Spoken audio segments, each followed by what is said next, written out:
Saya akan sebutkan misal salah satu contoh kisah. Ibnu Qayyim rahimahullah Al-Jauzi mengangkat kisah tentang Abi Qudamah, ya. Seseorang yang disebutkan namanya oleh beliau. Sudah pernah saya sebutkan cerita ini belum? Selalu belum, ya. Baiklah. Abi Qudamah, kata Ibnu Jauzi, adalah seseorang yang suka berjihad. Di zaman dulu, zaman tabi'in, suka berjihad, berperang. Dan dia selalu memotivasi orang untuk berjihad. Ditanya di salah satu masjid itu, dia lagi pulang dari jihad, pengalaman apa yang paling berkesan bagi anda di kancah peperangan jihad? Dia bilang, kisah seorang anak muda yang bertemu bidadari. Maka orang tanya, seperti apa ceritanya? Dia bilang, satu waktu saya pulang ke negeri saya, di kotanya. Kemudian saya motivasi orang untuk berperang, berjihad. Sampaikanlah motivasi, ayat-ayat, hadis, kisah-kisah nyata.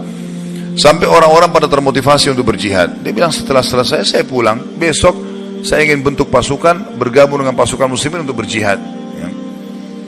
Waktu saya pulang ke rumah, dia bilang tiba-tiba ada suara perempuan depan pintu memanggil, wahai Abi Qudamah, Abi Qudamah.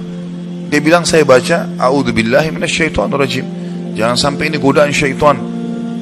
Perempuan malam-malam memanggil-manggil depan rumah. Dia enggak bilang, saya enggak mau buka pintu. Terdengar lagi suara kedua kali, Abi Qudamah, Abi Qudamah, buka pintu. Suara perempuan. Dia bilang, a'udzubillahi minasyaitonirrajim.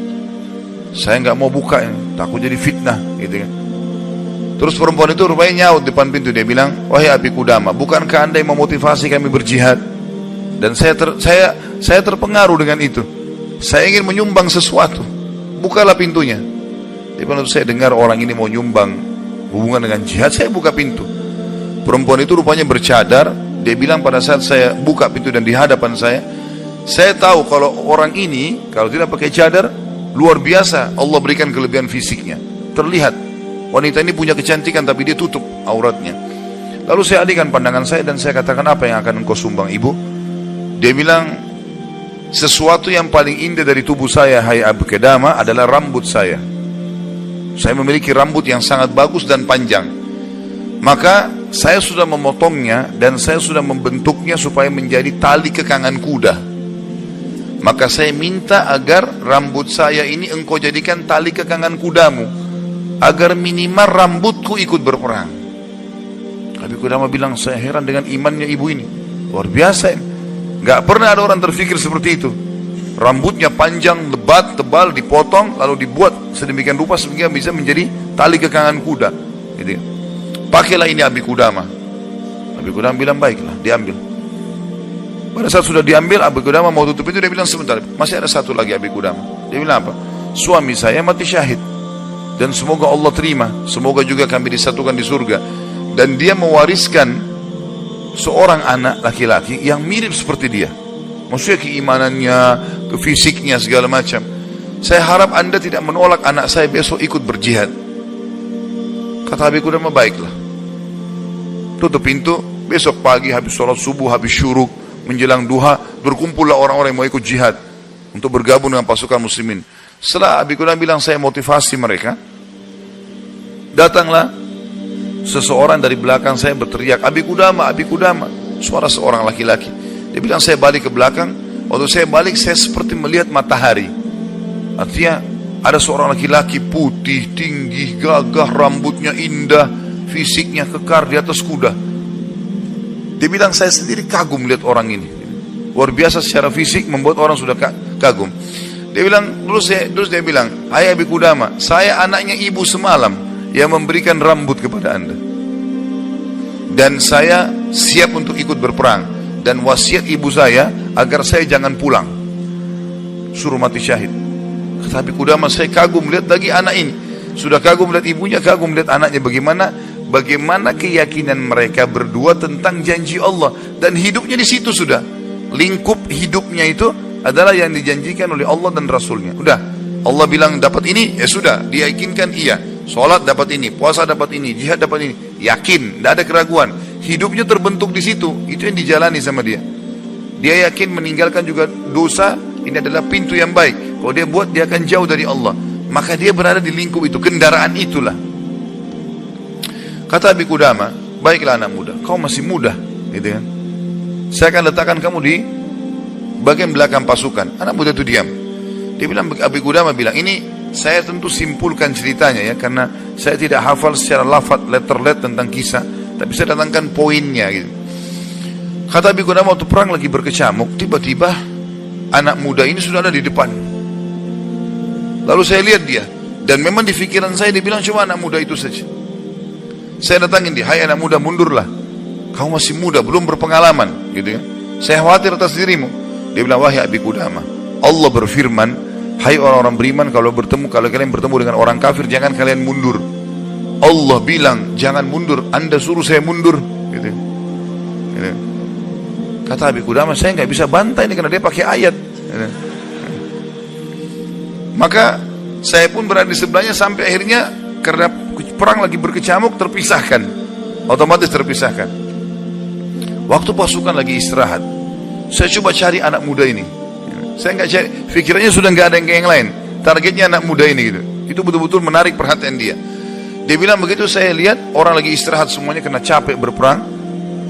Maka saya lihat anak muda ini sibuk menyiapkan makanan para mujahidin, mengikatkan tali kudanya, menyiapkan rumput kudanya. Pokoknya dia sibuk dengan itu.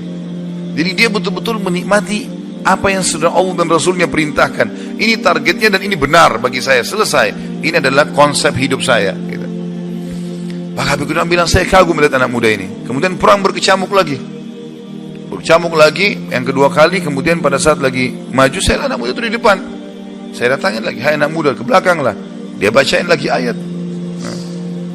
Wahai Abi Qudamah, Allah berfirman, hai orang beriman, kalau bertemu dengan orang kafir, jangan kalian mundur.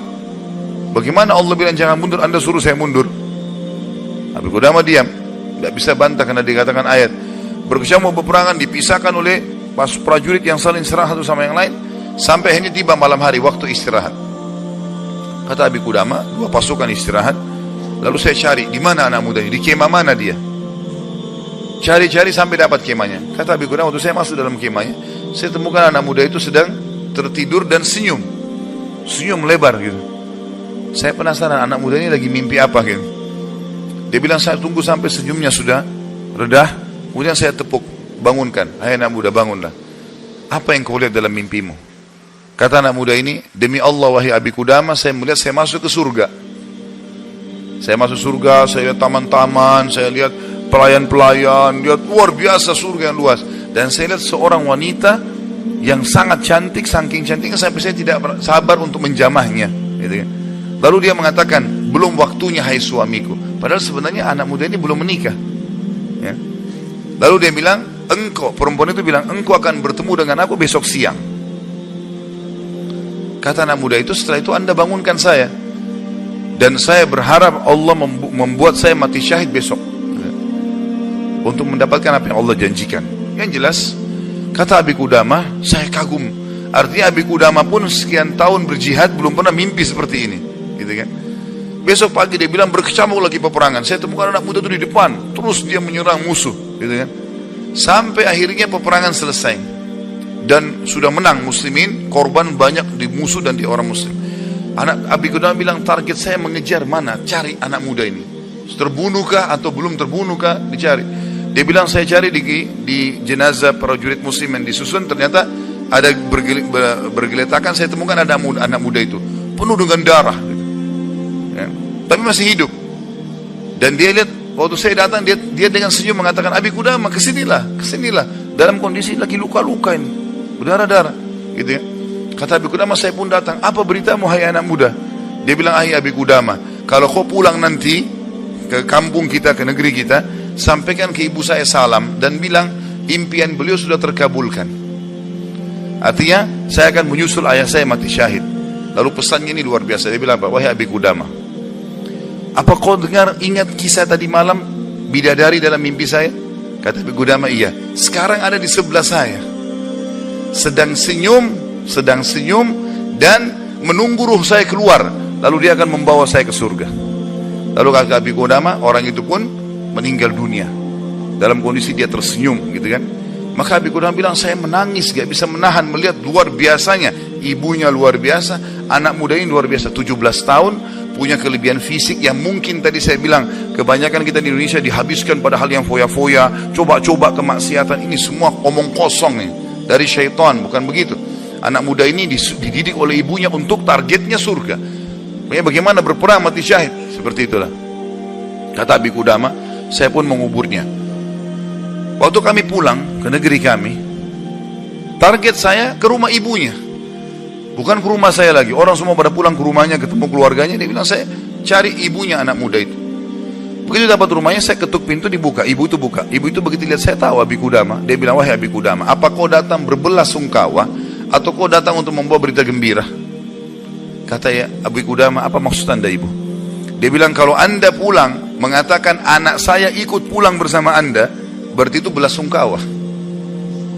Saya nggak mau anak saya pulang, mau mati syahid. Tapi kalau anda bilang anak saya mati syahid, berarti itu berita gembira.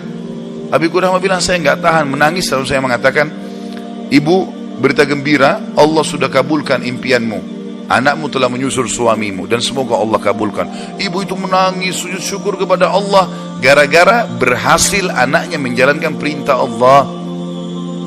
Ini yang banyak luput dari kita nih. Kita malah bangga kalau anak kita yang cantik keluar dengan telanjang sana sini, terbuka auratnya, atau mungkin meninggalkan pesantren dan sekolah di sekolah yang tidak ada pendidikan agamanya, atau keluar ke negara-negara kafir yang akhirnya mereka terdidik dengan hal-hal yang tidak baik, hanya karena bangga dengan urusan dunia, bukan bangga dengan urusan akhiratnya. Padahal itu tanggung jawab kita, gitu kan? Jadi teman-teman sekalian, menanamkan muraqabah, yakin kalau Allah mengawasinya, yakin akan janji Allah terhadap ibadah yang dia kerjakan, yakin ancaman Allah kalau dia melanggar. Maka ini poin yang sangat penting, ini yang sedang kita bahas. Masalah bagaimana dia mendidik jiwanya dalam masalah muraqabah.